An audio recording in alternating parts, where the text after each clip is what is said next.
Bismillahirrahmanirrahim. Assalamualaikum warahmatullahi wabarakatuh. Waalaikumsalam. Alhamdulillah. Alhamdulillahilladzi bi ni'matihi tatimmus shalihat. Alhamdulillahilladzi anzala sakinata fi qulubil mu'minin liyazdadu imanan ma'a imanihim. Asyhadu an la ilaha illallah wahdahu la syarikalah wa asyhadu anna Muhammadan abduhu wa rasuluh. Allahumma shalli wa sallim wa barik ala nabiyyina wa habibina wa maulana Muhammadin sallallahu alaihi wa alihi wasallam wa ala alihi wa sahbihi ajmain. Eh, baik, rekan-rekan sekalian, Bapak Ibu, muslimin muslimat, rekan sejawat sekalian yang dirahmati oleh Allah Subhanahu wa taala.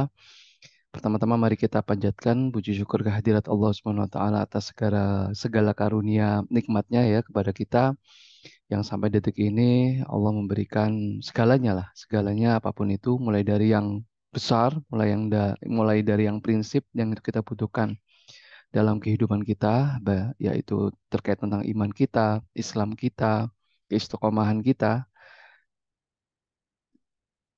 dan juga sesuatu yang detail, yang sederhana, yang sangat kecil, yang kadang-kadang kita tidak terasa bahwa itu sebenarnya adalah nikmat. Dan kita baru menyadari nikmat itu begitu berarti, nikmat yang sederhana itu begitu berarti ketika nikmat itu hilang dari kita. Oleh karenanya sebelum kita menyesal, kita mungkin senantiasa diingatkan di dalam nasihat-nasihat oleh Rasulullah dan dalam Al-Quran untuk senantiasa bersyukur dengan harapan syukur itu bisa menambah kembali dan menyempurnakan kembali nikmat-nikmat yang telah diberikan kepada kita. Salawat serta salam tak lupa kita terus junjung, kita aturkan kepada teladan utama kita bersama, yakni Nabi Muhammad SAW beserta segenap seluruh keluarganya, para sahabatnya, serta seluruh kaum muslimin yang mengikuti jejaknya.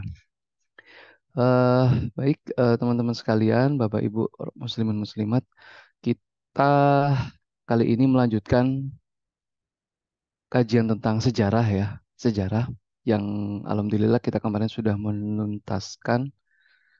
Sebenarnya juga belum selesai ya, artinya ada banyak sekali peristiwa dari Nabi Muhammad SAW yang itu eh, apa?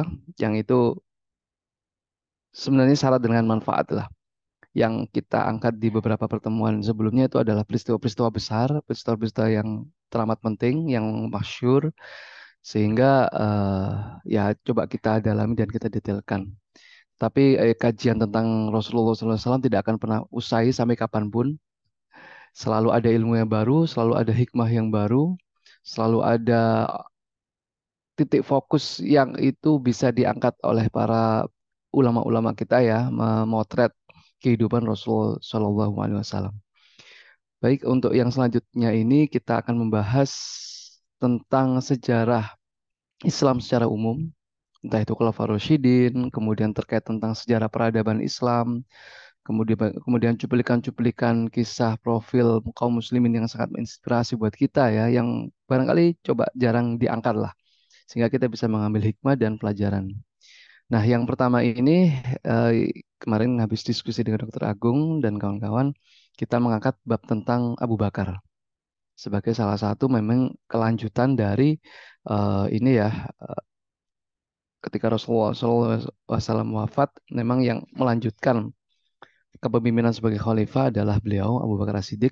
Tapi di sini kita tidak memotret Abu Bakar dalam kiprahnya secara detail dan kronologis ya, karena sangat panjang sekali ya. Eh, Teman-teman di Susirah Community Indonesia itu mengangkat Abu Bakar itu kurang lebih setengah tahun membahasnya. Abu Bakar dan Umar itu pun juga belum selesai. Kemudian tahun depannya biasanya mengangkat Utsman sama Ali. Nah, kita nggak mungkin dalam waktu satu pertemuan ini kita membahas detail tuntas tentang Abu Bakar, tetapi yang mungkin coba kita angkat di sini adalah ya secara sekilas khasnya Abu Bakar itu apa, keutamaannya Abu Bakar apa, dan mungkin apa yang bisa kita tarik teladan serta hikmahnya ya buat kehidupan kita pribadi, untuk keluarga kita, untuk masyarakat kita, dan seterusnya. Saya mulai dari sebuah hadis yang dilewatkan oleh Ibnu Majah ya. Beliau meriwayatkan sebuah perkataan dari Rasulullah dan ini merupakan pujian, merupakan apresiasi khusus dari Rasulullah SAW kepada para sahabat. Dan salah satunya adalah Abu Bakar As-Siddiq. An Anas bin Malik, anna Rasulullah sallallahu alaihi wasallam qala arhamu ummati bi ummati Abu Bakar wa ashadduhum fi dinillahi Umar wa asdaquhum hayaan Utsman wa aqdahum Ali bin Abi Thalib wa aqra'uhum li kitabillah Ubay bin Ka'ab wa a'lamuhum bil halali wal haram Mu'ad bin Jabal wa afraduhum Zaid bin Sabit ala wa inna likulli ummatin aminan wa aminu hadhil ummah Abu Ubaidah bin Al-Jarrah. Jadi Rasulullah SAW pernah berkata, memberikan sebuah statement dan apresiasi ya kepada beberapa sahabatnya, bahwa di antara sahabatku ini yang paling penyayang terhadap sahabat yang lain atau terhadap umat itu adalah Abu Bakar. Ini sebuah apa ya, legitimasi khusus lah bagi Rasulullah kepada Abu Bakar, bahwa yang paling menyayang adalah Abu Bakar. Yang paling asyadduhum, yang paling tegas terhadap nilai-nilai Islam adalah Umar. Kemudian yang paling malu, yang bisa memposisikan malu itu sesuai dengan porsi yang terbaik adalah Utsman. Ya, kemudian yang paling paham terkait tentang agama, waqtuhum Ali bin Abi Thalib. Kemudian yang paling paham tentang ilmu-ilmu Allah, kitabullah, tentang Al-Quran, ahli Quran, ulama Qurannya adalah Ubay bin Ka'ab. Kemudian yang paling paham tentang halal dan haram adalah Mu'adz bin Jabal. Yang paham tentang ilmu faraid, ilmu tentang harta waris adalah Zaid bin Sabit. Dan yang paling amanah di umat ini adalah Abu Ubaidah bin Al-Jarrah. Ini sahabat-sahabat mulia, sahabat-sahabat utama semua yang disebutkan oleh Rasulullah SAW. Dan salah satunya memang jelas adalah Abu Bakar. Dan Abu Bakar ini ya jelas sosok yang paling sangat familiar lah ya.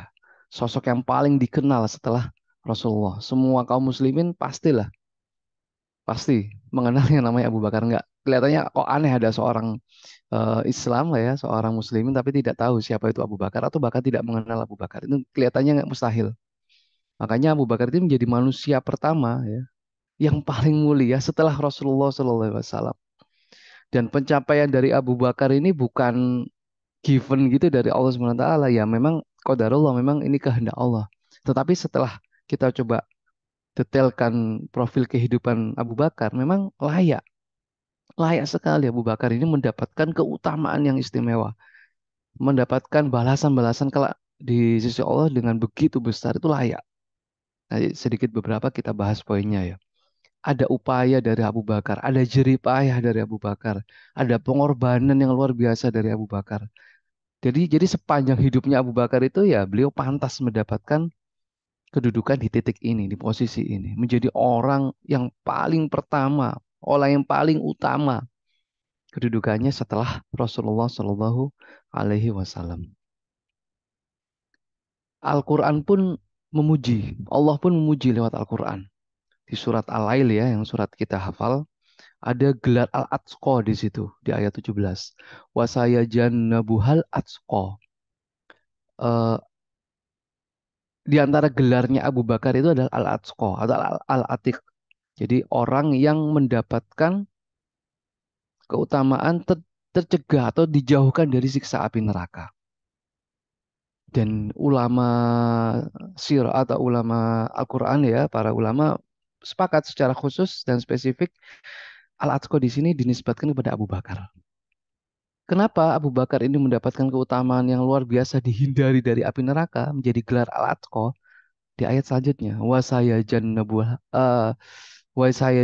atqa alladzi yu'ti malahu yatazakka. Jadi Abu Bakar itu menjadi Al-Atqa sebagai model untuk semuanya ya, semua kaum muslimin untuk mendapatkan Al-Atqa itu adalah modelnya Abu Bakar. Karena apa? Alladzi yu'ti malahu. Jadi Abu Bakar itu memberikan seluruh hartanya, sebagian besar hartanya, yatazakka. Hanya dengan satu niat, apa? Mensucikan diri, membersihkan apa namanya? Diri gitu ya. Dan itu Abu Bakar luar biasa. Dan secara lebih spesifik lagi, Abu Bakar dipuji dalam Al-Quran di surat At-Taubah ayat 40. Ini menceritakan kisah tentang Abu Bakar yang membersamai Rasulullah ketika hijrah. Di situ ada kata saniyasna ini. Illa tansuru faqad nasarahullah id akhrajahu alladhina kafaru saniyasna ini. Apabila engkau kaum muslimin ini ya tidak menolong Muhammad Rasulullah SAW kata Allah ya, ya nggak masalah karena sesungguhnya Allah itu telah menolong Rasulnya, Nabinya dengan menghadirkan sosok Abu Bakar yang merupakan saniyasna ini. Ini dalam peristiwa hijrah. Dalam peristiwa hijrah nggak ada yang nolong Rasulullah kecuali Abu Bakar ini. Satu dari dua orang yang berada di dalam gua. Idhuma fil ghor. Sampai dikisahkan itu Abu Bakar benar-benar khawatir tentang akan apa yang terjadi kepada Rasulullah. Benar-benar takut Rasulullah terkena apa-apa gitu ya di gua itu. Sampai Rasulullah menghibur. La tahzan. Innallaha ma'ana. Gak usah khawatir Abu Bakar. Gak usah takut lah. Karena Allah bersama kita. Ada riwayat lain mengatakan Rasulullah berkata kepada Abu Bakar, menurutmu bagaimana wahai Abu Bakar jika ada dua orang lalu yang ketiga adalah Allah. Jadi tidak ada alasan untuk kita takut dan khawatir kalau Allah bersama kita. Nah, di surat At-Taubah itu benar-benar ya ini spesifik adalah Abu Bakar. Benar-benar membersamai Rasulullah, menjaga Rasulullah, memberikan segalanya untuk Rasulullah Shallallahu Alaihi Wasallam.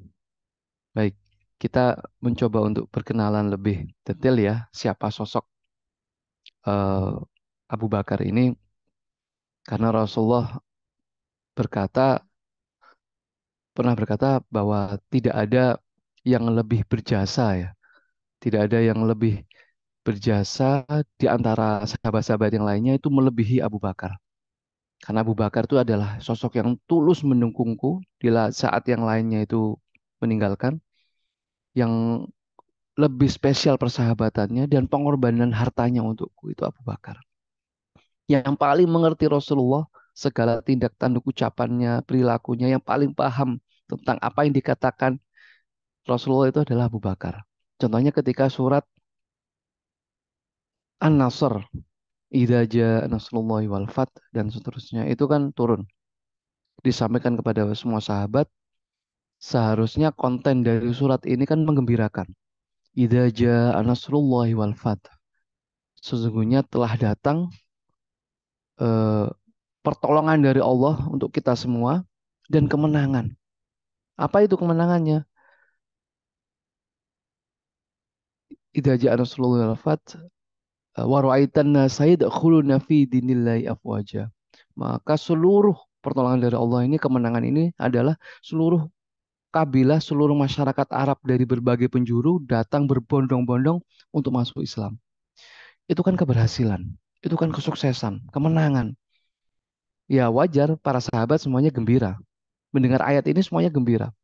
Ini ayat yang akhir-akhir turun ya di masa Rasulullah. Semuanya gembira, kecuali satu. Satu orang yang menangis mendengar surat ini turun gitu. Yaitu Abu Bakar. Menangis itu Abu Bakar. Dan semua sahabat heran, wahai Abu Bakar, kenapa kok menangis? Bukankah ayat ini adalah hal yang menggembirakan buat kita semua? Kemudian Abu Bakar menjawab, tidakkah kalian tahu ya, kemenangan ini, pertolongan ini telah datang, itu menandakan bahwa tugas dari Rasulullah SAW telah selesai.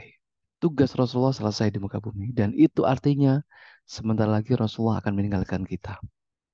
Dan semuanya ikut menangis. Jadi, Masya Allah, hanya Abu Bakar yang paham seperti ini gitu. Banyak apa ya?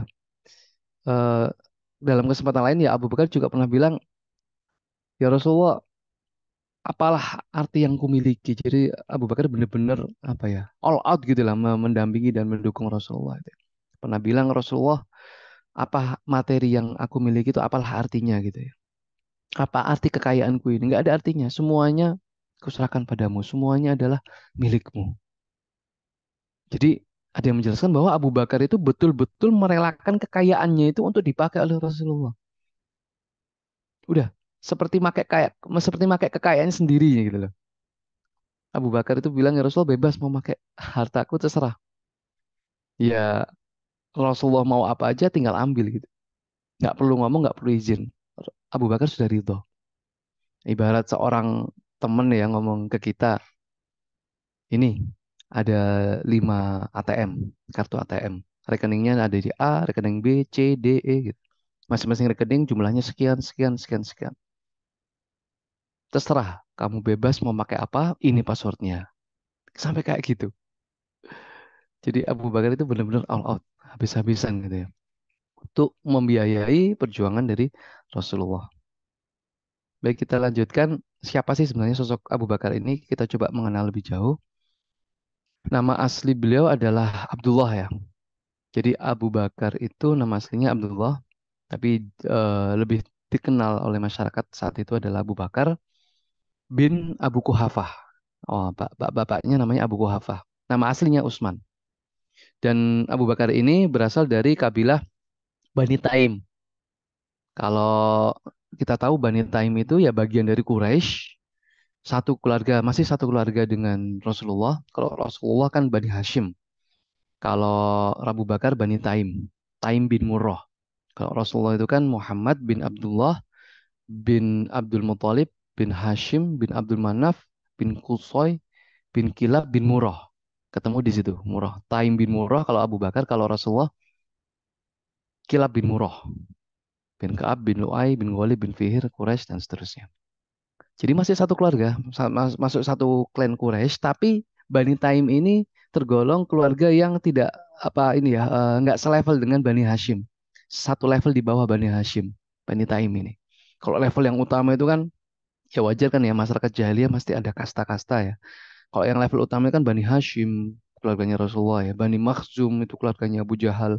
Bani Abdi Syams ini keluarganya Abu Sufyan. Itu yang top-top.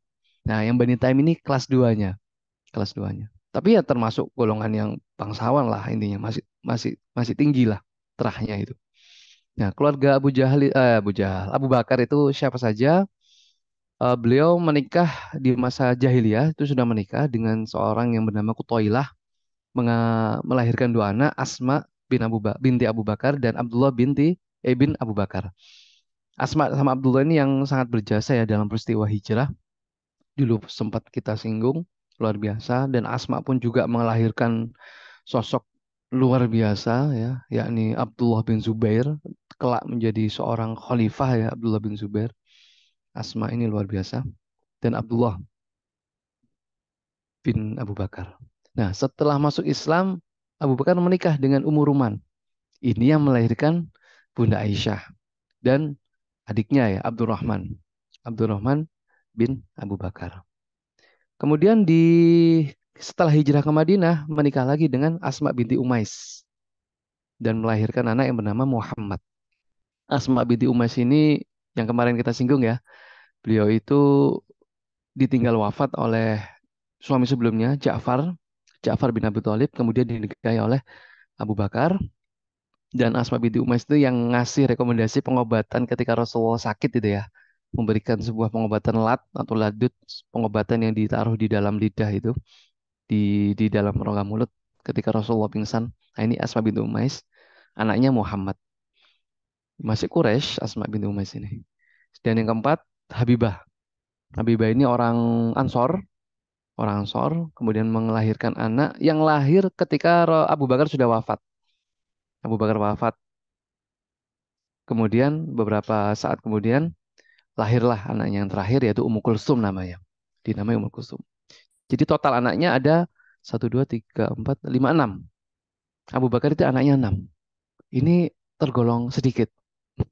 Sedikit anaknya Abu Bakar ini. Enam. Beda dengan Ali. Ali itu anaknya 34. Kurang lebih 34. Ya lebih dari 30 lah. Ada yang mengatakan 34. Banyak anaknya Ali. Ya istrinya nggak satu lah. Istrinya nggak satu. Udah nggak usah kita bahas ya nanti kemana-mana nanti. Oke. Abu Bakar ini lahir 2 tahun setelah peristiwa Ashabul Fil. Setelah tahun gajah. Jadi kira-kira 2 tahun sekian bulan selisihnya dengan Rasulullah SAW. Kalau Rasulullah kan lahirnya pas di tahun gajah. Kalau kalau Abu Bakar di 2 tahun setelahnya. Makanya sebaya antara Rasul sama Abu Bakar ini sebaya. Selisih 2 tahun sekian bulan. Di bulan Jumadil awal atau Jumadil akhir ya, saya lupa lahir ini ya beliau. Kemudian wafatnya 2 tahun setelah Rasulullah wafat di usia 63. Saya lupa mencantumkan ini. Jadi Abu Bakar itu wafatnya di sama kayak Rasulullah di usia 63 tahun. Di tahun kurang lebih 13 Hijriah. Jadi Rasulullah sama Abu Bakar ini benar-benar sebaya gitu ya, benar-benar teman kecil, teman dekat dan ya teman main gitu ya. Jadi ya benar-benar dekat. Ketika Rasulullah mengaku menjadi nabi, ya Abu Bakar tahu profil Rasulullah sesungguhnya itu kayak gimana sehingga Abu Bakar tanpa ragu gitu ya masuk Islam secara secara sepenuhnya ya tanpa ada pertanyaan-pertanyaan ini dan itu. Karena memang ya teman-teman sebaya ya. Meskipun tidak sama usianya, tapi kalau sudah selisihnya 2 tahun, 3 tahun kan ya masih dekat gitu ya, masih dekat. Kemudian mohon maaf, Abu Bakar ini profesinya sama seperti umumnya profesi orang-orang Quraisy, yaitu sebagai pedagang. Jadi kalau kita mendengar kata berdagang gitu ya, orang-orang Quraisy atau Rasulullah berdagang itu jangan dibayangkan buka lapak gitu ya di toko di pasar jualan buka toko kelontong jualan gitu enggak kalau Quraisy berdagang itu artinya keluar negeri gitu ya ekspor impor gitu membawa beberapa kafilah dagang yang banyak dan itu nilainya besar nominalnya sangat besar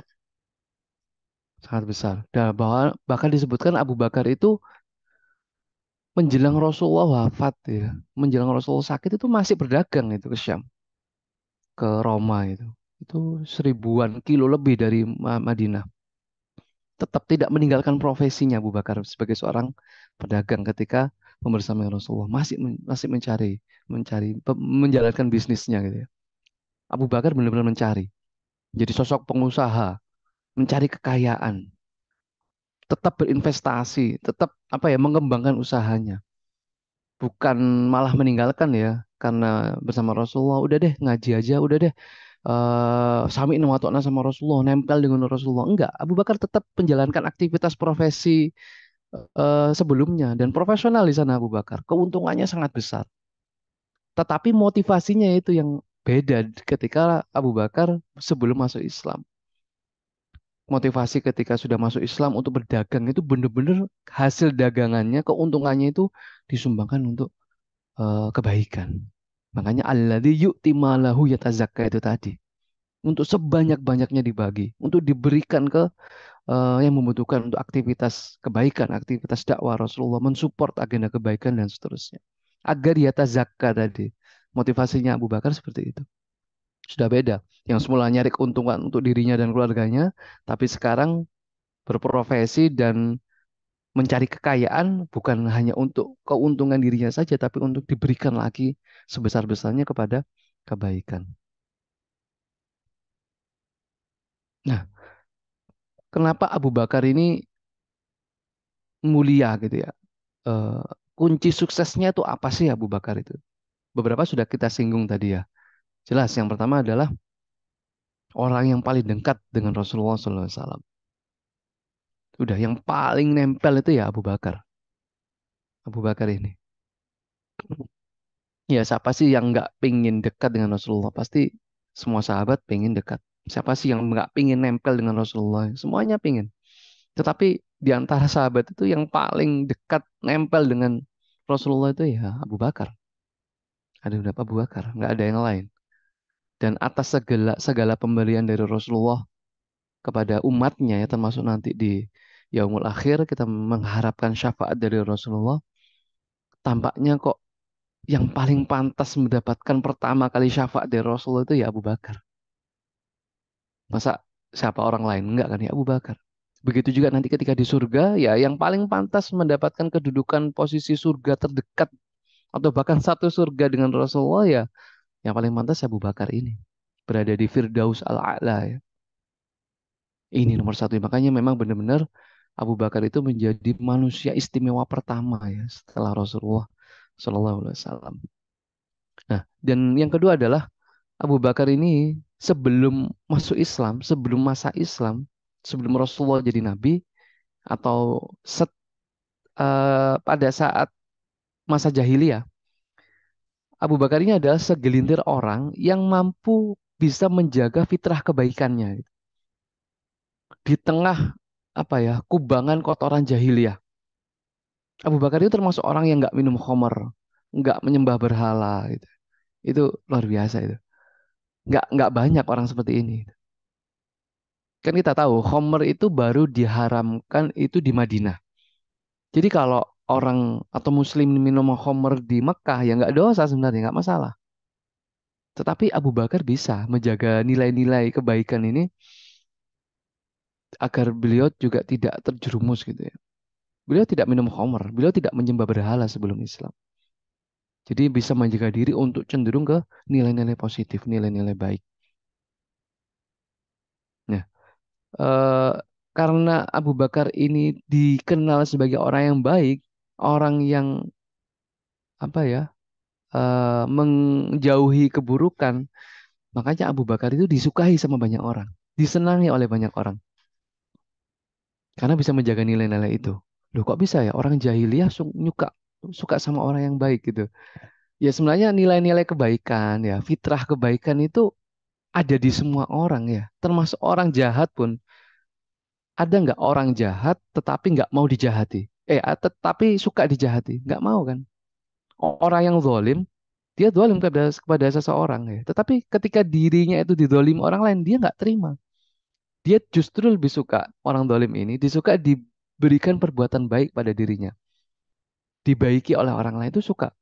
Karena kebaikan, kejujuran, apapun itu nilai kebaikan adalah nilai yang universal. Semua orang itu suka. Orang jahat itu nggak suka dijahati. Pencuri itu, barangnya dicuri itu dia nggak suka. Tetapi kalau dikasih barang, meskipun dia itu pencuri, dia suka. Makanya Abu Bakar itu di tengah orang-orang jahiliyah itu disukai banyak orang, disenangi. Ya mirip kayak Rasulullah lah, mirip kayak Rasulullah. Eh, Beliau itu berpengetahuan luas, terpelajar, terpelajar. Digambarkan juga menjadi sosok yang pandai bergaul. Kenapa? Karena ini Abu Bakar ini memiliki ilmu nasab. Ini yang spesial juga dari diri Abu Bakar. Memiliki ilmu nasab. Ilmu nasab itu adalah ilmu yang mempelajari tentang silsilah-silsilah. Jadi si fulan seseorang ini anak dari keluarga siapa, dari bani apa. Tapi tidak hanya itu. Abu Bakar mengenal bahwa di kalangan keluarga ini, bani ini, yang paling terkenal tokohnya adalah ini, si fulan ini. Kemudian si fulan ini menghasilkan syair-syair ini itu semuanya Abu Bakar hafal. Abu Bakar hafal. Makanya ketika ngobrol dengan orang, Abu Bakar itu ya gampang diterima oleh orang itu meskipun orang itu asing. Abu Bakar itu tahu keluarga orang itu dari mana, langsung disinggung tokoh-tokohnya orang itu. Dan kan suka ketika orang asing itu oh tokohmu dari keluargamu ini ya, Abu Bakar hafal.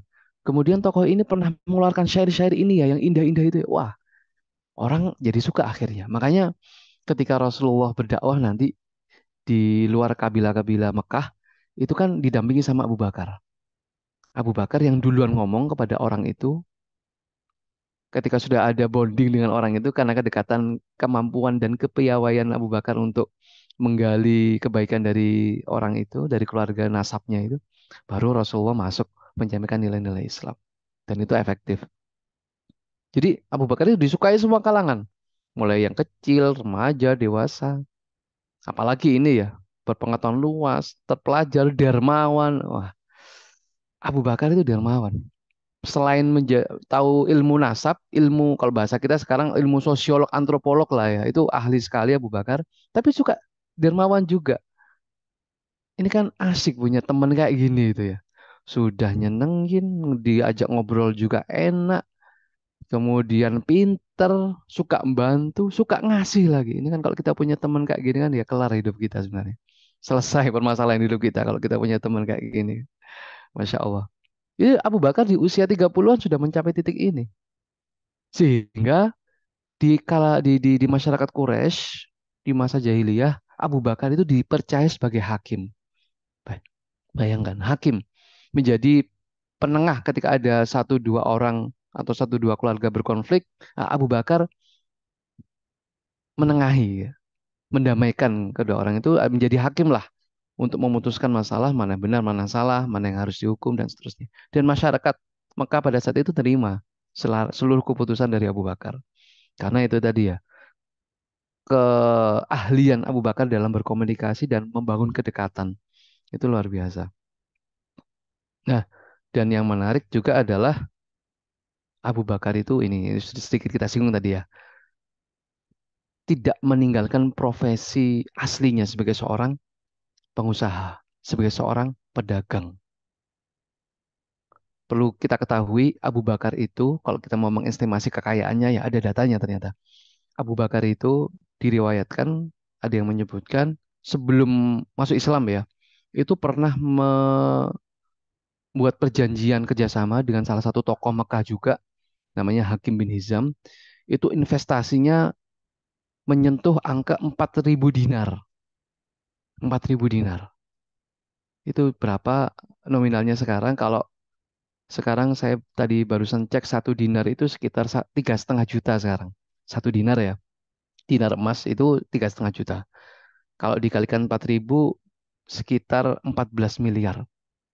Nilai investasinya Abu Bakar itu kekayaannya nyampe 14 miliar. Ini nilai investasinya ya, bukan kekayaannya ya. Yang itu dia kerjasama dengan orang lain. 14 M seorang Abu Bakar. Nah, ketika berproses itu ternyata tahu bahwa Rasulullah masuk Islam. Rasulullah jadi nabi, kemudian Abu Bakar masuk Islam. Kemudian mendampingi Rasulullah terus, tetap tidak meninggalkan perdagangan, jelas ya. Ada catatan yang menarik, ketika Rasulullah dan Abu Bakar ini hijrah, Abu Bakar itu membawa sisa hartanya. Itu sebanyak 500 dinar. Kalau dikalikan, konversikan kurang lebih sekitar 12, 500 dinar kali 3,5 juta ya. 1,7 M. Jadi hijrah dari Mekah ke Madinah itu Abu Bakar bawa uang 1,7 miliar, 500 dinar. Rasul kan nggak bawa apa-apa ya. Makanya membackup ke Abu Bakar. Nah, selisihnya antara yang tadi ya, berapa tadi? 14 M ke 1,7 M itu kan sekitar 12, sekian M. Itu ada ahli sejarah yang mengatakan itu habis dibuat untuk mensupport Rasulullah. Berarti berapa selisihnya ya tadi? 12,3 M kalau dibagi 13 tahun selama di Mekah, berarti setahunnya itu Abu Bakar itu infak ke Rasulullah, infak ke Islam, ke dakwah Islam itu hampir 1 M. Hampir 1 M. 1 tahun. Kalau kita mengikuti hitungan ini ya, harta awalnya Abu Bakar sekian, ketika hijrah sekian, selisihnya sekian ya, 12,3 M, dibagi 13 tahun selama di Mekah. Berarti kan per tahunnya ya berapa? 12,3 bagi 13 hampir 900-an juta, hampir 1 M lah. Ya, dibulatkan 1 M. Setahun nyumbang 1 miliar. Coba ada gini satu aja gitu ya di kita gitu. Ada yang japri ke Dokter Agung, Dok, ngapunten ini saya ada 1 M untuk nakes mengaji. Itu kan asik. Nggak usah 1 M lah ya. Kebanyakan ya. Mungkin ya 100 juta lah ya. Atau 10 juta lah, 10 juta. Untuk nakes mengaji. 1 tahun aja gitu. Kan asik. Kalau mau niru Abu Bakar ya. Sunnah ini. Sunnahnya sahabat itu kayak gini. Itu baru Abu Bakar. Baru Abu Bakar. Belum sahabat yang lain. Nanti ada. Nah, selama mendampingi Rasulullah itu ya itu tadi, Abu Bakar tidak meninggalkan profesinya tetap. Karena Abu Bakar sadar bahwa aktivitas kebaikan itu butuh instrumen pendukung. Nggak hanya semangat aja ya. Nggak hanya semangat ngikuti Rasulullah saja, tetapi juga ada ilmu yang itu untuk menopang agar dakwah Islam itu nilai kebaikannya itu sempurna, utuh. Dan profesi Abu Bakar tidak ditinggalkan sebagai seorang pedagang. Sama kayak kita mungkin ya. Mayoritas tenaga kesehatan ya tetap profesional di tenaga kesehatan, tetapi niatannya coba kita ubah mungkin ya. Kita ubah untuk ya kita support untuk nilai kebaikan sebagaimana yang dilakukan oleh Abu Bakar. Kita tidak meninggalkan profesi kita, tetap profesional. Dan sahabat-sahabat yang lain pun juga seperti itu.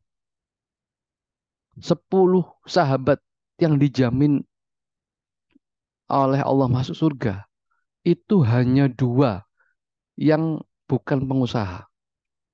Ali bin Abi Thalib sama Abu Ubaidah bin Al-Jarrah. Delapannya semuanya pedagang. Said bin Zaid, ini nama yang nggak kurang familiar ya, tapi termasuk satu dalam 10 sahabat yang dijamin masuk surga. Itu perdagangannya sampai Mediteran, sampai menyentuh Eropa, pasar-pasarnya Eropa. Zaid bin Zaid. Ada Sa'ad bin Abi Waqqas. Pernah dengar kan ya Sa'ad bin Abi Waqqas? Itu ketika ini zaman akhir ya, Rasul sudah wafat, zakat malnya Sa'ad bin Abi Waqqas itu 500 dinar. Zakat malnya ya, bukan total kekayaannya. Itu 500 dinar. Kalau 500 dinar itu berarti berapa? 1,5 M ya. Kalau 1 dinar tadi 3,5 juta, ya hampir 2 miliar lah. Hampir 2 miliar. Zakat malnya. Zakat mal. Zakat loh ya. Belum infak, belum wakaf, belum kekayaan aslinya. Utsman bin Affan membeli sumur itu ya. Membeli sumurnya Yahudi itu seharga 1.200 dinar. 4,2 miliar. Utsman beli sumur, bukan beli tanah ya, bukan beli rumah di klaster elit gitu, enggak. Beli sumur 4,2 miliar. Dan itu nanti kita tahu kisahnya digratiskan semua untuk kaum muslimin dan sumurnya masih ada sampai sekarang. Masih ngalir sampai sekarang. Kalau teman-teman ke Madinah, saran saya mampir ngelihat sumurnya biru rumah itu di mana, sumur wakafnya Utsman. Masih ada sampai sekarang. Itu nilainya 1.200 dinar atau 4,2 miliar. Abdurrahman bin Auf. Wah ini nggak kebayang kekayaannya. Istrinya 4. Eh, fokusnya bukan di situ ya. Istrinya 4, tapi yang ingin saya titik beratkan. Ketika Abdurrahman bin Auf itu wafat, satu istrinya itu mendapatkan warisan 100.000 dinar. Ini lebih gila lagi ini kalau Abdurrahman ini. Oh gila dalam tanda kutip ya. Maksudnya kekayaannya itu luar biasa Abdurrahman bin Auf ini. Eh, oh ini nama-namanya ya saya lupa. Abdurrahman bin Auf itu istrinya, satu istri itu ketika Abdurrahman wafat,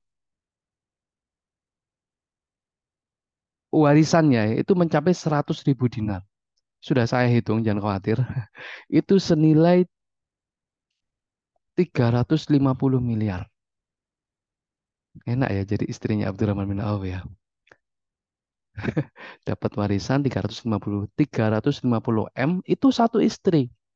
Dan kita tahu kalau dalam ilmu waris, jatah untuk istri itu 1/8. Kalau istrinya 4, jadi 1/8 ini dibagi 4. Ya enggak? Jadi satu orang dapat kekayaan ya 1/32. Berarti 350 M-nya yang didapat oleh seorang istrinya Abdurrahman bin Auf itu adalah 1/32 dari kekayaannya Abdurrahman bin Auf. Sudah ya, nggak nutut ini kita. Hitungannya sudah triliun kalau Abdurrahman bin Auf itu. Ya tapi hikmahnya di sini adalah ketika mereka mendapatkan persentuhan terhadap nilai-nilai Islam, mereka semua itu tidak meninggalkan keprofesionalismenya. Mereka tetap dalam profesinya masing-masing, tetapi jauh lebih ahli mungkin ya. Dan kemudian fokus di situ juga. Tetapi niatannya pun itu yang digeser, yang semula hanya untuk duniawi, karena sudah bersentuhan dengan Islam, ya supportnya untuk Islam. Kayak gitu. Jadi motivasi untuk menjadi kaya itu eh, diperbaiki atau mungkin digeser dengan nilai-nilai keislaman. Nah, Abu Bakar itu termasuk yang masuk Islam pertama kali, bahkan golongan orang dewasa yang pertama kali masuk Islam. Nah, ini dia. Abu Bakar itu ketika masuk Islam, itu termasuk orang yang tidak ragu gitu ya. Ketika ditawari Islam oleh Rasulullah, Abu Bakar itu termasuk yang nggak mikir-mikir gitu ya. Kalau yang lain mungkin ya, ditawari masuk Islam oleh Rasulullah, mikir dulu, Islam kayak gimana? Baru menjawab. Ada jeda untuk mikir. Ada yang juga konsultasi sama keluarganya dan lain sebagainya. Kayak Ali ya. Ali bin Abi Thalib itu ketika ditawari masuk Islam itu disuruh apa? Izin untuk konsultasi sama Abu Thalib dulu. Tapi dilarang sama Rasulullah ya. Nggak usah konsultasi. Karena nanti jawabannya beda. Tapi kalau Abu Bakar enggak. ketika ditawari Islam oleh Rasulullah itu langsung, langsung menerimanya tanpa ragu, tanpa mikir panjang-panjang, tanpa bertanya.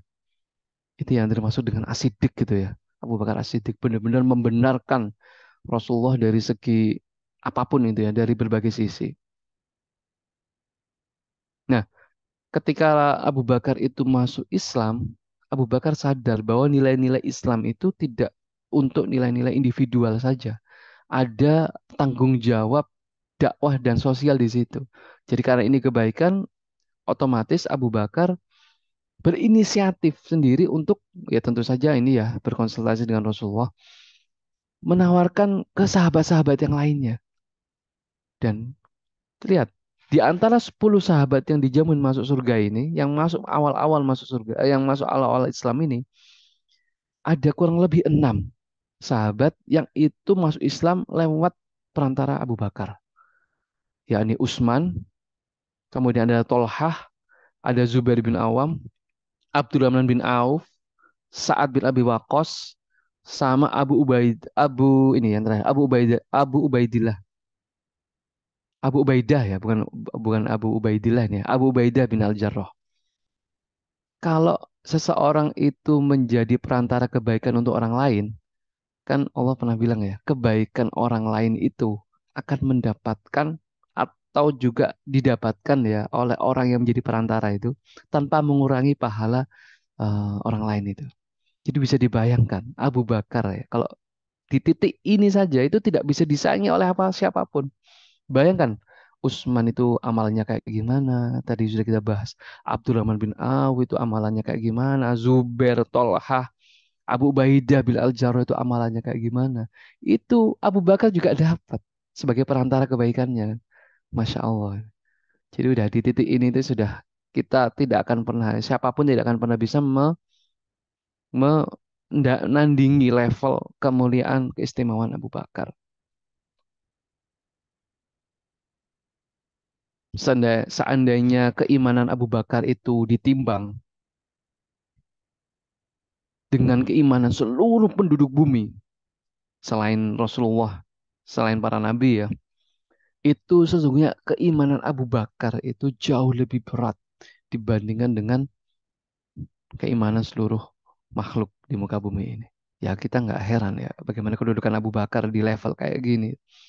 Karena apa yang keluar dari Abu Bakar, perilakunya, ucapannya, amalnya, itu merupakan cerminan dari kualitas iman dari Abu Bakar As-Siddiq radhiyallahu anhu. Sehingga memang itu tadi saya bilang Abu Bakar ini tidak pernah ditandingi oleh siapapun. Umar pun juga kayak gitu ya. Umar itu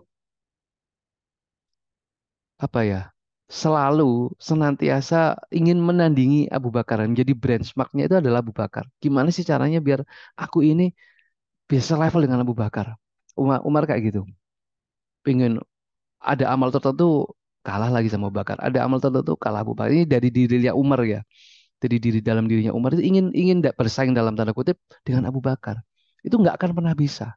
Hingga ada suatu peristiwa yaitu perang Tabuk. Itu Rasulullah mengumumkan kepada para sahabat semuanya di Madinah untuk mengumpulkan donasi ya, untuk mengumpulkan infak yang terbaik karena kita akan menyongsong pasukan Romawi yang akan menyerang Madinah. Jadi dicegat dulu di Tabuk. Namanya peristiwa Tabuk. Ini di tahun eh, sekitar 7 Hijriah. Ya, di tahun 7 Hijriah. Itu ada peristiwa Tabuk. Ya, sahabat dimotivasi oleh Rasulullah untuk menyumbangkan, untuk berinfak. Ada yang infak sekian dinar, ada yang infak cuma segenggam kurma, dan seterusnya. Nah, kebetulan Umar itu habis pulang dagang. Umar itu habis pulang bisnis dari luar Madinah. Entah dari mana ya, dari Syam atau dari Yaman. Otomatis bawa keuntungan yang besar kan. Nah, di situ Umar berkata, inilah saatnya aku menandingi Abu Bakar. Akhirnya Umar itu datang ke Rasulullah, kemudian memberikan uang atau mungkin harta yang banyak itu kepada Rasulullah. Ini Rasulullah, aku infakkan untuk perang Tabuk. Wah, Rasulullah kaget kan, banyak sekali. Kemudian Rasulullah bertanya kepada Umar, apa yang engkau sisakan untuk keluargamu?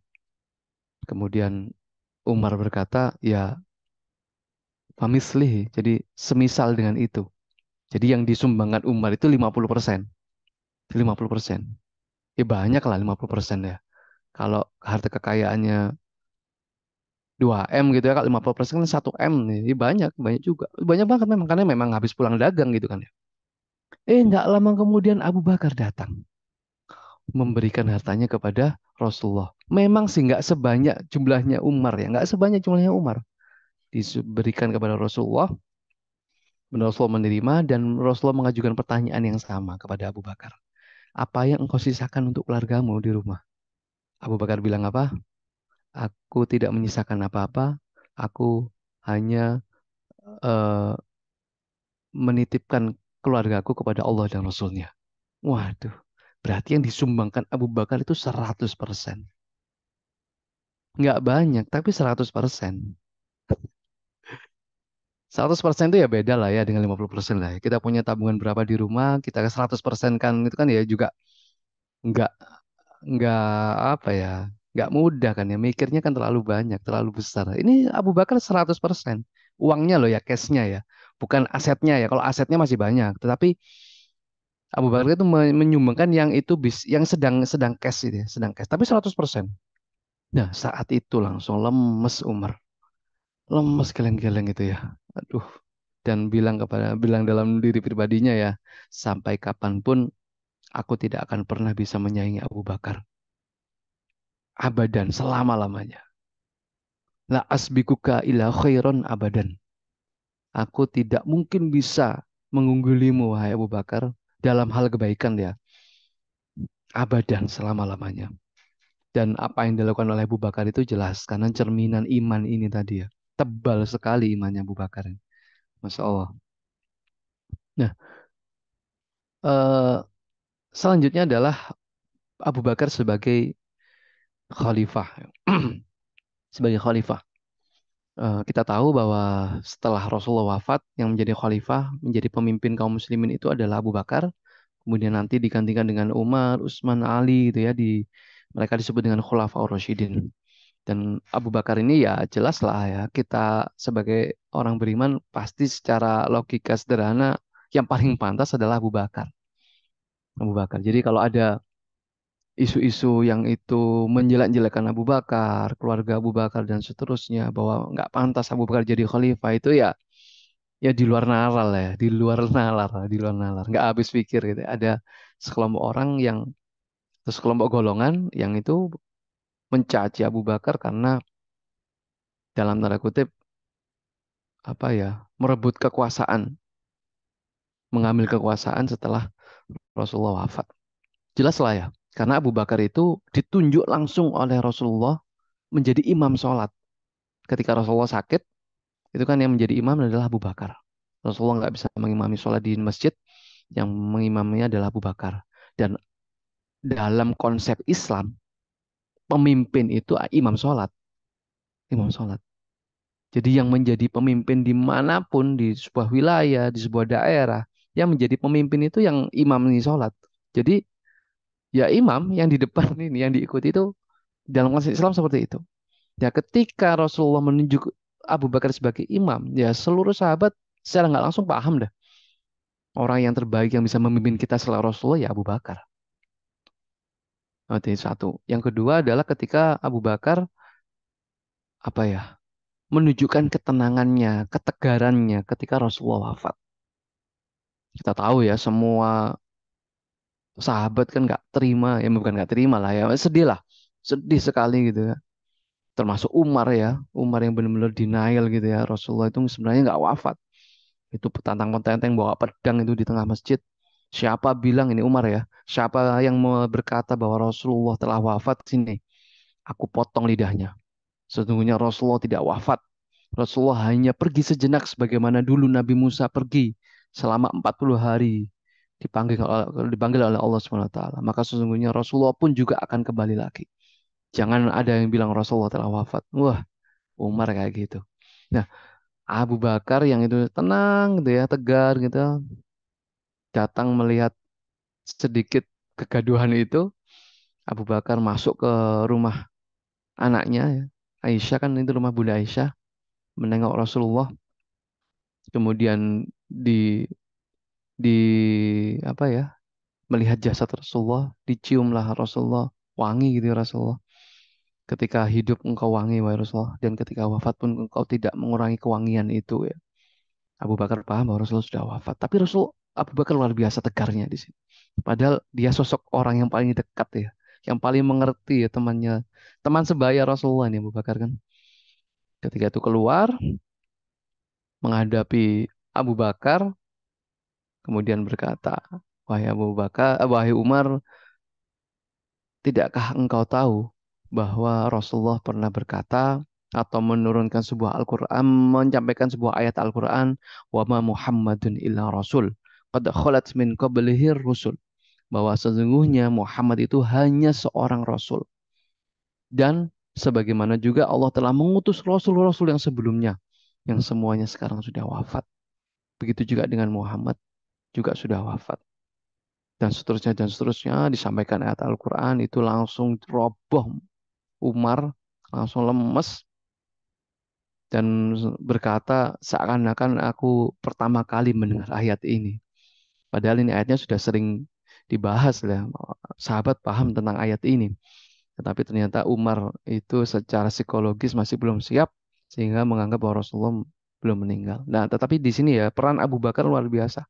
Ketenangannya, ketegarannya itu bisa menenangkan para sahabat. Dan yang ketiga adalah menjadi penengah saat sahabat Ansor itu berinisiatif mengajukan diri menjadi khalifah. Jadi ceritanya itu ketika Rasulullah sudah wafat, itu belum dimakamkan kan ya. Kan masih lama. Rasulullah meninggal hari Senin, itu dimakamkan hari Rabu. Kenapa lama? Karena ya di awal masih ada kebingungan bagaimana cara mengurus jenazahnya. Tetapi ternyata sudah selesai karena ada keilmuan dari Bunda Aisyah di situ yang memutuskan. Tapi juga ini sahabat kan banyak, sahabat banyak gitu ingin mensolati Rasulullah satu persatu. Nah, itu sampai hari Rabu. Nah, di tengah-tengah itu Rasulullah belum dimakamkan itu sahabat-sahabat Ansor berkumpul di tempat yang disebut dengan Saqifah Bani Sa'idah. Masih ada di tempatnya sekarang di sebelah kanan serambi di luar pagar lah ya. Kalau nggak salah jadi masjid sekarang tempatnya. Masjid Abu Bakar atau masjid apa ya? Nah, di situ sahabat Ansor itu berkumpul berinisiatif menunjuk salah satu tokoh Ansor yang namanya adalah Sa'ad bin Ubadah untuk menjadi pengganti Rasulullah. Karena Rasul kan sudah wafat dan orang Ansor tahu harus ada jadi pemimpin. Ya udah deh, pemimpinnya adalah Sa'ad aja, Sa'ad bin Ubadah. Nah, di situ beberapa orang Quraisy itu, waduh bahaya ini, tidak apa ya beresiko untuk memunculkan kekacauan, kekacauan. Akhirnya Abu Bakar datang, ada apa, dijelaskan ini dan itu, kemudian Abu Bakar menjelaskan bahwa sesungguhnya Rasulullah itu dari kalangan Quraisy dan orang Quraisy itu yang paling disegani seluruh jazirah Arab dan orang-orang Arab tidak akan pernah mau dipimpin oleh orang yang selain Quraisy. Jadi selayaknya pengganti Rasulullah adalah dari orang Quraisy. Dan nah, itu Abu Bakar datang bersama dua sahabat, Umar sama Abu Baidah. Nah, Abu Bakar bilang, lihat di sebelah kananku ada Umar, di sebelah kiriku ada Abu Baidah, pilih dari keduanya. Satu dari keduanya silakan pilih, mereka layak menjadi khalifah. Jadi pengganti Rasulullah. Wah itu Abu Bakar, apa Umar langsung kaget dah. Kok aku? Itu Abu Baidah juga menunduk dengan "Oh, enggak mungkin aku. Akhirnya Umar bin Khattab dengan inisiatifnya ya, di saat itu juga menggenggam tangannya Abu Bakar, langsung membaiat Abu Bakar. Diikuti dengan sahabat-sahabat Ansor yang lain. Dan disitulah semua sepakat bahwa Abu Bakar ini terpilih menjadi Khalifatul Rasulillah. Jadi Abu Bakar ini terpilihnya secara aklamasi, tanpa ada musyawarah, tanpa ada musyawarah. Nanti kalau Umar bin Khattab terpilihnya secara ini ditunjuk, Abu Bakar nanti langsung nunjuk Umar. Kalau Utsman pemilihannya lewat musyawarah, voting di antara tim musyawarah itu nanti ada kisahnya. Nah, apa yang dilakukan oleh Abu Bakar ini yang terakhir ya, melanjutkan misi Rasulullah SAW. Jadi benar-benar mengcopy paste lah ya, menduplikasi secara utuh apa yang dilakukan oleh Rasulullah itu semuanya dilakukan oleh Abu Bakar. Apa kebiasaan Rasulullah itu dilakukan semuanya oleh Abu Bakar. Benar-benar mirip lah apa yang dilakukan oleh Rasulullah semuanya dilaksanakan oleh Abu Bakar As-Siddiq radhiyallahu anhu. Salah satunya adalah peristiwa besarnya adalah melanjutkan misi Usama bin Zaid. Ini adalah sebuah misi perang mengirim pasukan ke Roma. Ke Roma. Karena Rasulullah SAW sebelum wafat itu sempat mengirim satuan pasukan yang dipimpin oleh Usama itu melawan Roma. Sudah diberangkatkan pasukan Usama itu. Pasukan yang dipimpin oleh Usama. Usama ini masih muda ini, usianya belum genap 20 tahun. Tapi dipercaya oleh Rasulullah menjadi pemimpin. Nah, di tengah perjalanan terdengar kabar Rasulullah wafat. Dengan ketegasan Usama, akhirnya pasukan kembali ke Madinah. Karena bahaya meninggalkan Madinah kosong tanpa penjagaan ketika pemimpin terbesarnya wafat itu kan bahaya. Makanya Usama di sini berinisiatif kembali ke Madinah untuk ya merembuk ulang bagaimana strateginya. Dan ternyata ketika Rasulullah wafat, Abu Bakar jadi khalifah, udah berangkat, tetap berangkat Usama bin Zaid. Itu sampai dituntun gitu ya Usama oleh Abu Bakar. Mirip Rasulullah. Rasulullah kan juga kayak gitu. Kepada seseorang pemimpin yang diutus. Dulu kita sempat membahas Muadz bin Jabal ya yang diutus ke Yaman. Itu kan Muadz di atas naik kuda, Rasulullah dituntun. Rasulullah di bawah dituntun. Sedangkan Abu Bakar sama. Abu Bakar di bawah, Usama bin Zaid di atas. Sama. Dan itu ternyata misinya berhasil. Jadi untuk ya sebagai sebuah opini ini ya, eh apa istilahnya ya? eh Opini dunia lah, ya, opini dunia. Untuk ngelawan pasukan Roma yang elit itu nggak usah pemimpin besarnya, cukup anak muda aja. Wah itu kan dunia, jadi masyarakat di luar Arab akan melihat, oh ini pemimpin terbesarnya wafat, otomatis lemah kekuatannya. Dan Abu Bakar tahu kalau kita apa ya, mengakui opini itu tersebar ke seluruh masyarakat di luar Arab bahaya. Posisi Madinah sebagai eksistensi Islam akan terancam. Makanya ya udah yang melawan Roma itu jangan pemimpin terbesarnya, jangan aku. Tetap aja Usama ini anak kecil ini aja. Jadi nanti masyarakat luar akan melihat, waduh, ngelawan Roma aja yang dipimpin anak muda. Berarti di dalam kota itu di Madinah masih banyak orang-orang hebat lainnya. Sehingga Madinah di situ sebagai eksistensi Islam tetap terjaga, wibawanya tetap terjaga. Akhirnya ya mengkondisifkan wilayah Islam yang lainnya. Dan kemudian ini juga yang cukup besar memerangi dan apa ya melawan orang-orang yang menolak zakat. Ini menarik. Kenapa? Karena pada saat yang sama muncul nabi-nabi palsu. Nabi-nabi baru yang palsu ya nabinya. Bukan nabi baru ya, nabi palsu lah. Mereka banyak mengakui jadi nabi dan ingin melawan Madinah. Karena Madinah kan otomatis tidak mengakui nabi itu kan ya. Tetapi yang diprioritaskan oleh Abu Bakar di sini adalah udah nggak usah ngurus itu dulu, ngurusi yang nolak zakat dulu. Nah, kan Umar protes. Wahai Abu Bakar, zakat itu kan ya termasuk rukun Islam, tetapi lihat kita terancam dari berbagai sisi ini. Ada nabi-nabi palsu yang akan menyerang kita dengan pasukan dan masyarakatnya. Yang kita perangi saat ketika yang nggak mau membayar zakat kan ya mereka masih Islam, mereka masih sholat, tetapi mereka hanya tidak membayar zakat. Coba kita prioritaskan dulu deh gitu ya intinya. Umar protes, tetapi Abu Bakar tetap dalam pendiriannya enggak. Umar, tidakkah engkau ingat bahwa perintah zakat itu Allah perintahkan di dalam Al-Quran itu senada, sejalan dengan perintah sholat. Tu'minunas apa namanya? Wa aqimus sholat wa atu zakat kan bisa gitu kan perintahnya. Tunaikanlah sholat, dirikan sholat dan tunaikan zakat. Berarti ketika kita melawan orang yang tidak memutuskan untuk tidak membayar zakat, berarti orang itu juga tercederai amalan sholatnya. Makanya aku akan tetap memerangi. Ya ada benernya juga gitu ya, ada benernya juga karena orang pasti akan beranggapan Abu Bakar ini ngurusi yang nggak bayar zakat aja begitu serius, apalagi ngurusi yang besar-besar gitu ya, pasti akan lebih serius lagi. Makanya di sini step yang selanjutnya adalah Abu Bakar kaum muslimin memerangi nabi-nabi palsu, memerangi nabi-nabi palsu. Banyak yang nabi palsu, ada 5 sampai 7 kalau nggak salah. Yang terkenal kan Musailimah Al-Kadzab itu ya. Musailimah Al-Kadzab dari Bani Hanifah. Kalau nggak salah dari Yamamah, mendekati ke Yaman sana. Ngaku jadi nabi. Ngaku jadi nabi. Dan perlu diketahui, pengakuan jadi nabi ini ada unsur politisnya. Unsur politisnya. Karena mereka masyarakat lainnya itu tahu bahwa untuk menjadi pemimpin di Arab, Madinah telah berhasil menjadi menjadi pemimpin karena ada nabi. Nah, nabinya nggak ada, sudah wafat. Sekarang saatnya kita mengakui jadi nabi biar kita menjadi pemimpin di Arab ini. Jadi ada muatan politisnya mereka mengakui jadi nabi itu bukan hanya sekedar agama aja. Dan aspek kejahiliannya muncul kembali. Karena apa? Ketika ditanyai Musalim Al-Kadzab inilah, kan dia ngaku nabi. Ditanya sama masyarakatnya, masyarakat yang itu bersiap mendukung Musailimah. Tapi sebelum mereka mendukung, mereka klarifikasi dulu sama Musailimah. Wahai Musailimah, beneran tak kamu nabi? Iya, aku nabi. Ini masyarakatnya sendiri yang ngomong, yang nanya ke Musailimah.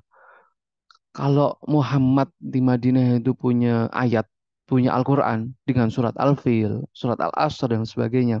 Kamu punya apa? Di tas ini, Musailimah. Aku juga punya surat yang diturunkan kepadaku oleh dari Tuhan. Apa? Disampaikan suratnya. Ya Difda, kodok. Judul suratnya kodok itu. Ya Difda, kodok. Binta Difda'ain, anak dari dua kodok. Waduh, dan seterusnya disampaikan. Aneh. Ketawa itu masyarakatnya. Yang bener aja. Ini kamu sebut dengan wahyu dari Tuhan ya. Nggak selevel sama dengan yang disampaikan oleh Muhammad di Madinah. Yang disampaikan Muhammad itu indah. Lebih dari sekedar syair. Ah, kamu ini. Aku tahu kamu berdusta. Kami tahu kamu semua berdusta. Tapi nggak apa-apa. Kami tetap mendukungmu. Nah, di masyarakat jahiliyah itu kayak gini. Udah kamu tetap aja jadi ngaku nabi, kami semua masyarakat mendukungmu. Karena apa? Mereka bilang seperti ini. Seorang pendusta dari Bani Hanifah, yang Musailimah tadi ya, lebih baik dari seorang Al-Amin dari Quraisy. Agar mereka apa ya? Agar mereka asobiah, fanatisme, kejahiliannya, kesukuannya itu ditonjolkan. Agar ketika kita nanti menang dengan membawa instrumen kenabian ini, kita menjadi pemimpin di Arab. Musailimah ya kayak gini. Dan nabi-nabi yang lain juga kayak gitu. Ya singkat cerita semuanya bisa di bumi hanguskan lah oleh Abu Bakar. Dan di kisah akhir Abu Bakar menjelang wafat, beliau sakit. Wafatnya itu mirip dengan wafatnya Rasulullah, Masya Allah ya. Abu Bakar itu sakit dulu, pusing gitu ya, kemudian tidak bisa bangun selama beberapa hari, sama kayak Rasulullah. Kemudian kemudian ketika sudah saatnya, ya Abu Bakar wafat. Nah, sebelum wafat itu Abu Bakar mengumpulkan beberapa sahabat dan kemudian sahabat-sahabat pun juga menanyakan siapa pemimpin setelah peninggalanmu ini, wahai Abu Bakar. Karena sahabat tahu ini Abu Bakar kelihatannya kok sudah nggak lama-lama ya, sudah nggak sanggup lagi menjadi seorang khalifah kan. Abu Bakar mengatakan sesungguhnya yang akan menjadi pemimpin setelahku, aku menunjuk Umar. Karena aku yakin Allah dan Rasulnya ridho dengan penunjukan Umar. Ya sempat ada protes dari beberapa sahabat termasuk Abdurrahman bin Auf. Tetapi karena telah diyakinkan oleh Abu Bakar, akhirnya beberapa beberapa sahabat apa ya menerima keputusan Abu Bakar untuk menunjuk Umar. Dan Umar pun juga apa ya ketika Abu Bakar menjelang wafat itu kan Abu Bakar tanya hartaku di mana saja. Disebutkan keluarganya di sini, di sini, di sini, di sini.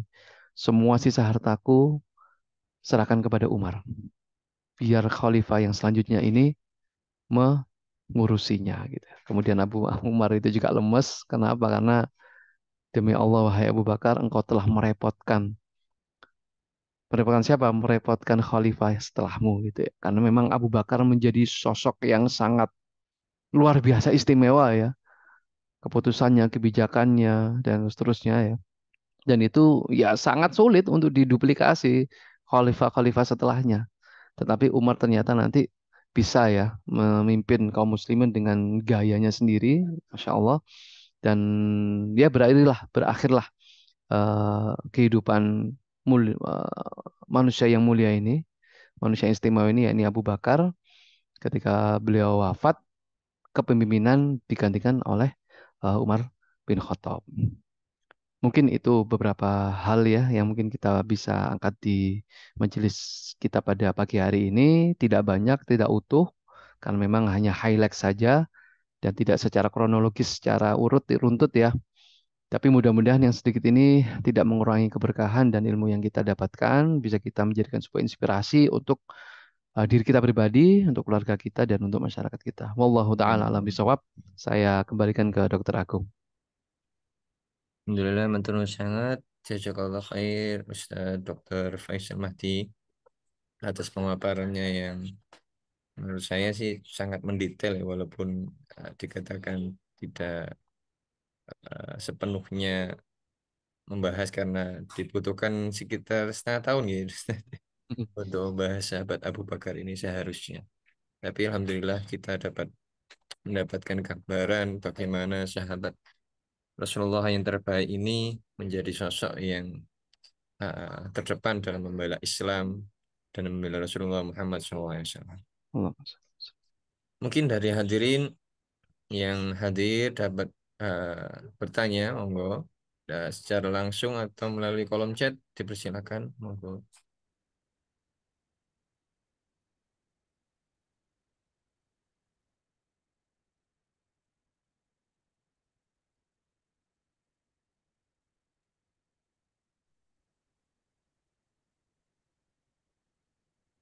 Belum ada yang bertanya. Jadi mungkin kita juga sebagai seorang Muslim yang berakidah Ahlus Sunnah wal Jamaah, memang ada dan sangat penting bagi kita untuk membahas sahabat-sahabat Rasulullah Muhammad SAW, yang mana tadi yang sempat disinggung oleh Ustadz Dr. Faisal Mahdi, beberapa atau ada satu golongan yang bahkan mencibir begitu ya, Hmm. mencibir yang seharusnya Abu Bakar As-Siddiq radhiyallahu an menjadi laknatullah alaihi naudzubillah gitu. Nah, betul. Itu makanya alhamdulillah kita dapat melanjutkan kajian sirah kita ini menginjak pada uh, mengkaji bagaimana keunggulan, bagaimana kebaikan dari sahabat-sahabat Rasulullah Muhammad SAW. Bila tidak ada yang ditanyakan, mungkin karena waktu juga lah kita harus berpisah dan insya Allah akan ditutup dengan doa. Bila berkenan untuk memimpin Ustaz Dr. Faisal Mahdi untuk menutup dengan doa. Nggih, baik. Baik, Bapak Ibu sekalian, kita sempurnakan majelis kita kali ini dengan berdoa bersama-sama. Kita awali dengan istighfar ya. Astagfirullahaladzim, astagfirullahaladzim, astagfirullahaladzim, astagfirullahaladzim. Allahumma shalli wa sallim wa barik ala nabiyina Muhammadin wa ala alihi wa sahbihi wa barik wa sallim. Hamdan yu'afi ni'amahu wa yukafi'u mazidah. Ya Rabbana lakal hamdu kama yanbaghi li jalali wajhika wa 'azimi sultanik. Allahumma inna nas'aluka salamatan fid din wa afiatan fil jasad wa ziyadatan fil ilmi wa barakatan fil rizqi wa taubatan qabla al maut wa rahmatan 'inda al maut wa maghfiratan ba'da al maut. Allahumma hawin 'alaina fi syakaratil maut wa najatan minan nar wal 'afwa 'inda al hisab. Allahumma inna nas'aluka ilman nafi'an wa rizqan wasi'an wa shifaan min kulli da'in wa saqam bi rahmatika ya arhamar rahimin. ربنا زدنا علما ووسع لنا في رزقي وبارك لنا فيما رزقتنا وجعلنا محبوبا في قلوبنا عبادك وعزيزا في عيونهم وجعلنا وجيها في الدنيا والآخرة ومن المقربين يا كثير النوال يا حسن الفعال يا قائما بلا زوال يا مبدئا بلا مثال فلك الحمد ولك المنة ولك الشرف على كل حال ربنا انفعنا بما علمتنا وعلمنا الذين ينفعنا ربي زدنا علما يا عليم اللهم إنا نعوذ بك من علم لا ينفع ومن قلب لا يخشع ومن نفس لا تشبع ومن دعوة لا يستجاب لها ربنا هب لنا من أزواجنا وذرياتنا قرة أعين واجعلنا للمتقين إماما رب اجعلنا مقيم الصلاة ومن ذرياتنا ربنا وتقبل دعاء ربي أوزئنا أن أشكر نعمتك التي أنعمت علينا وعلى والدينا ونعمل صالحا ترضاه وأصلح لنا في ذرياتنا وتب علينا إنك أنت التواب الرحيم ربنا آتنا من لدنك رحمة وهيئ لنا من أمرنا رشدا ربنا آتنا في الدنيا حسنة وفي الآخرة حسنة وقنا عذاب النار سبحان ربك رب العزة عما يصفون وسلام على المرسلين والحمد لله رب العالمين من Lagi terima kasih, jazakallah khair, Ustaz Dr. وإياك Mati. Dan hadirin sekalian yang mengikuti kajian ini, Alhamdulillah kita mencapai penghujung acara. Kita akhiri dengan bacaan hamdalah. Alhamdulillah الحمد لله رب ini istighfar, astagfirullah. Dan doa kafaratul majelis. سبحانك اللهم Bismillahirrahmanirrahim. Subhanakallahumma wa وبحمدك bihamdika أشهد أن لا إله إلا أنت asyhadu an la أستغفرك ilaha وأتوب illa إليك anta astaghfiruka wa atubu ilaik. Terima kasih dan mohon maaf. Ihdinas siratal mustaqim. Assalamualaikum warahmatullahi wabarakatuh.